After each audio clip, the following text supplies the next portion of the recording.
여성암이 무서운 이유, 이처럼 40대의 젊은 여성들에게서 많이 발생한다는 점입니다.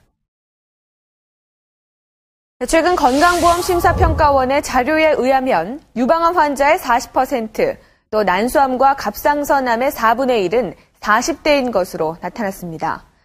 여성에게 있어 40대라는 나이는 한창 자녀를 보살피고 또 왕성한 사회활동을 하는 시기죠. 그래서 이 시기에 갑작스럽게 찾아오는 여성암은 본인은 물론이고 가족들에게도 큰 고통이 됩니다. 오른쪽 가슴에는 2cm의 종양이 자라 있었다. 엄마로, 아내로 한참 중요할 시기, 그녀는 앞이 깜깜했다. 그러다가 조금씩 이제 항암 치료하고 머리가 빠지고 그다음에 여러 가지 그런 게 몸으로 나타나면서 이제 정말 실감이 나고 또 제가 아이들이 이렇게 3살, 5살 어렸거든요. 그래서 아이들 때문에 정말 이렇게 가슴이 무너지는 것처럼 걱정도 많이 되고 이제 그랬어요.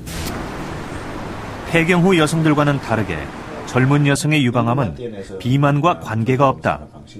오히려 마른 여성에게 더 많이 나타난다.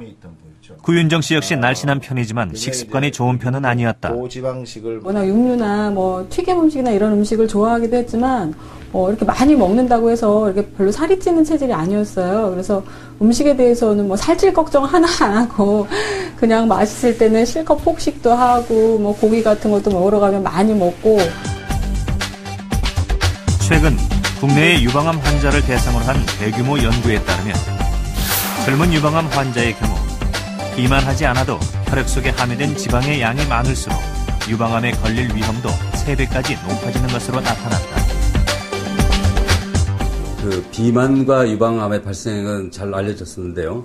그래서 이제 폐경 후 여성의 그 지방 세포가 에스트로겐을 많이 유래해서 유방암을 많이 발생할 것이라고 이렇게 이제 생각했는데 폐경 전에는 그 비만과 그리 상관이 없더라 이거죠. 근데 이번 연구에서는 폐경 전에 비만하지 않은 여성에서 혈중, 지질 성분에 의해서 유방암이 더 많아질 수 있다.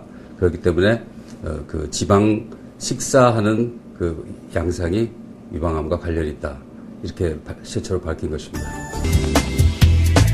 보통 월경 시기가 가까워지면 여성의 몸은 임신에 대비해 여성 호르몬을 분비하고 자궁 내막을 증식시킨다. 하지만 난소에서 배란이 된 난자가 수정되지 않으면 난자와 함께 자궁 내막은 생리혈로 떨어져 나가게 된다. 이것이 월경이다. 하지만 뚱뚱한 여성의 경우 여러 개의 난자가 동시에 자라기 때문에 배란도 생리도 불가능하다. 그러면 자궁 내막은 계속 두꺼워지고 이렇게 계속 증식하던 자궁 내막의 세포는 암이 될 가능성도 높다. 정상적으로는 한 달에 한 번씩 이제 여성들이 생리를 하게 되는데 그러면서 이제 증식됐던 자궁 내막이 떨어져 나오고 이렇게 돼야 되는데 한 달, 2달, 3달 이렇게 계속 생리를 안 하는데 그런 거를 방치를 하게 되면 자궁 내막이 과다하게 증식이 돼서 심하게는 이제 자궁 내막 암이라든지 이런 쪽으로 발전할 수도 있는 것입니다. 그녀는 불임 클리닉을 다니던 중 우연히 자궁 내막암을 발견했다. 약을 잘 안 먹고 싶어서요. 기저질환은 다낭성 난소증후군이라고 해서 배란 장애를 만성적으로 갖고 있는 환자분이셨습니다. 그거의 결국 합병증의 결과로서 자궁 내막암이 발생한 상태로 오셨고요. 저희 병원에 오셨을 때 역시 체질량 지수가 한 29 정도로 상당히 높은 편이셨고요. 종양 제거 수술 당시 사진이다. 자궁과 난소 주변에는 유난히 노란 지방들이 많이 눈에 띈다.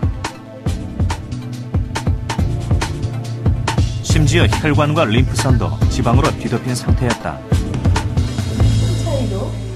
하지만 몸속에 불필요한 지방을 줄여주는 것만으로도 여성암은 어느 정도 예방 가능하다. 그래서 김수정 씨는 체중 감량을 위한 운동과 식이요법을 시작한 상태다. 현재 갖고 있는 체중의 한 5% 이상만 줄여도 그중에 상당수의 환자에서 배란 자체가 저절로 돌아오는 것으로 되어 있습니다. 그래서 그게 아마 남성 호르몬 농도, 그다음에 인슐린 혈증 이런 것들을 좀 제자리로 돌려놓으면서 난소 기능도 돌아올 가능성이 많다는 것이죠. 그러면 그 자체가 또 내막을 보호하는 역할을 하기 때문에 내막암 발생도 당연히 보호작용을 할 수 있을 것으로 생각하고 있고요. 지금 보시는 것이 무서운 속도로 증식해가는 암세포의 모습입니다. 이렇게 암세포가 성장하는 데는 지방이 큰 작용을 하는데요. 그 이유는 지방이 세포막을 만들어주고 세포를 키우는 중요한 에너지원이 되기 때문입니다. 결국 체내에 지방이 많아진다면 암세포의 성장에 영양분을 제공하는 기회도 많아지겠죠. 더욱더 무서운 것은 지방이 늘어날수록 암세포의 크기가 커질 뿐만 아니라 암세포가 혈액을 타고 다른 장기로 옮겨가기도 쉬워진다는 점인데요. 암 예방을 위해서 몸속의 지방은 물론 먹는 지방에까지 각별히 신경을 써야 하는 이유도 여기에 있습니다.